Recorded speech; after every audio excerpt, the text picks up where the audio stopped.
Okay, let's go to one more. Perks of being a wallflower. Fun part about this book, I actually found it in one of my boxes when I moved, and I accidentally took it from one of my teachers in high school, and it had my guidance pass in there from like 2006.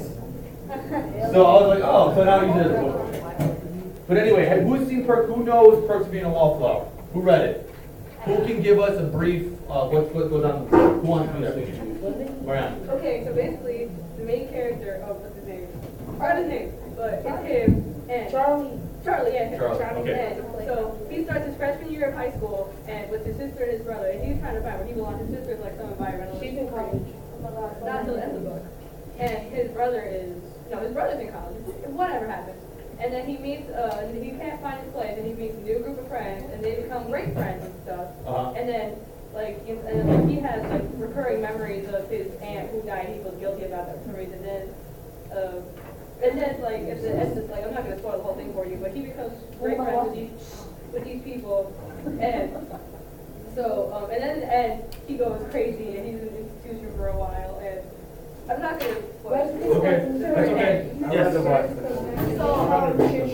Quiet. I think, I'm just saying, my favorite part, I guess, is where, I think it's towards the end, where it's like his letter to God, where, pretty much in the story, how he finds himself is that he knows that there are people that you can talk to and you can tell stuff to, because what happened, I think it was like his aunt, I think she molested him. She was molesting him, and so then he had that all bottled up, and then but as he kept experiencing these things and opening himself to these new group of people, they came back, and then he started telling them and stuff like that, and then he got then he got locked up in an institution. Okay.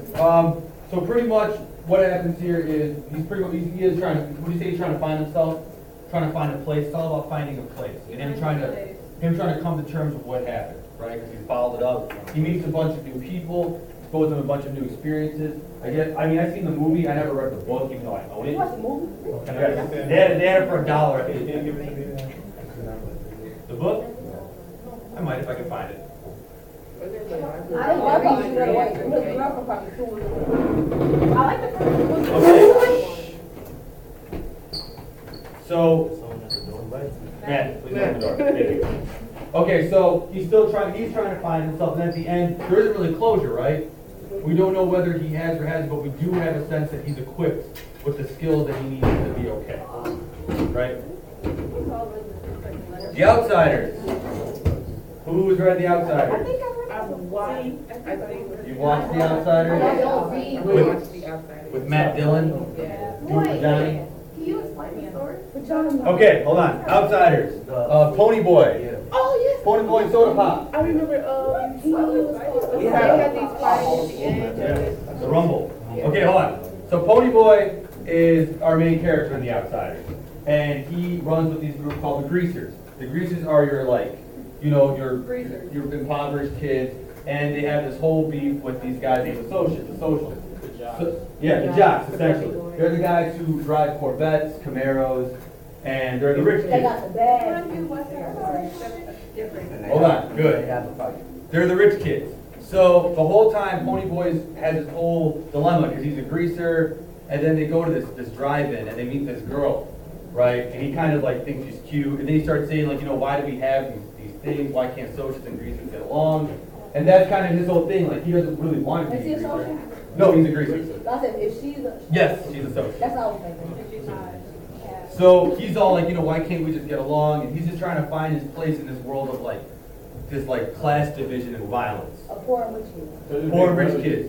And then at the end, as they're walking back from this, well, I was about to say that, but before that, they almost kill him and his friend. They start dunking their heads into this fountain, and his friend goes and stabs this guy in the side and kills him.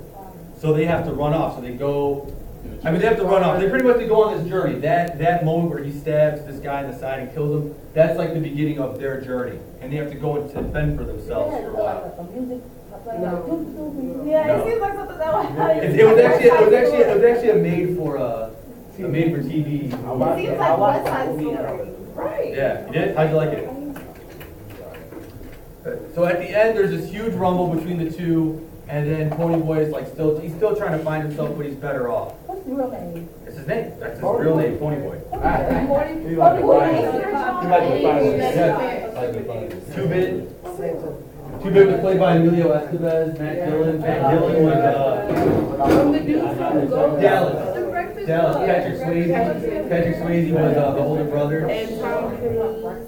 Mr. I'm sorry, I never Yes. read this. Don't know his name. Is it? Yeah, at the back. At the back. Where? Oh, Maybe it's one of the Sesame last couple. I know. Okay. So we have another character once again trying to find their place in society. The Fault in Our Stars. Who has read this book?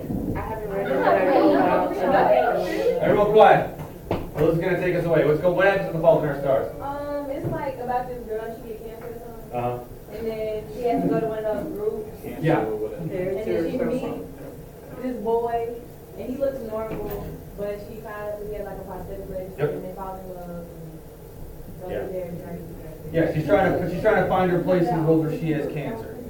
That sounds like my sister's keeper, you know, the part where, where she's in the hospital and then she meets this boy and like, she thinks that he's normal and stuff, but he ends up having Yeah. cancer too. It's just like that. Do you guys know John Green's the guy who wrote it? He's really good. If you ever want to look up summaries online, I forget what are they called? Something Fighters. No. He has videos where he'll go over summaries with he's really good. But they're actually making this into a movie if you're interested. I read this over break. I thought it was great. I didn't think I was gonna like it. I actually loved it. You still read to God to this day? Yeah. Reading fundamental. Not for everyone. The book I'm reading. But we have another character who has to find, and then also there's something terrible that happens in the book, which I actually wound up opening up to the wrong page, and then I hit it full force. Why? When you see this page, and you see this one word, you like. It was like just why did it have to happen? And I got all sad. I'm like, I just ruined the book for me. But, the whole dramatic, pretty much the climax was ruined. Like I was looking at chapters. I realized. It was terrible. It's kind of a coming of age story. Yeah, but this is pretty much someone who's trying to find their place in society where they are sick, and she pretty much, how did she feel the whole time that her clock is ticking, right? Yes. And Like she just, she's a grenade. yeah, she calls herself a grenade, and not that whole Jersey Shore grenade. It's like she just, that show was big when I was like 20 something, but it was like, but it was. So she pretty much says that she just doesn't know when she's gonna die. She's like a ticking time bomb. And just, yeah, they go to Amsterdam and they do all this stuff. But they don't. I know another comment. Okay, everyone. But it's just her trying to find her place, and it's still that same. It still uses that same what we wrote down. All that's in the book. Any coming of age story is gonna have those qualities. Hunger Games. I haven't read Divergent. What? I haven't read Divergent. Really? I haven't read it yet. I heard it was really good. What? Divergent. Divergent. I don't know. Okay, quiet. All right, The Hunger Games. Who's read The Hunger Games? I actually didn't read it. I didn't read it till I was once again. I didn't read it till I was in college. Huh?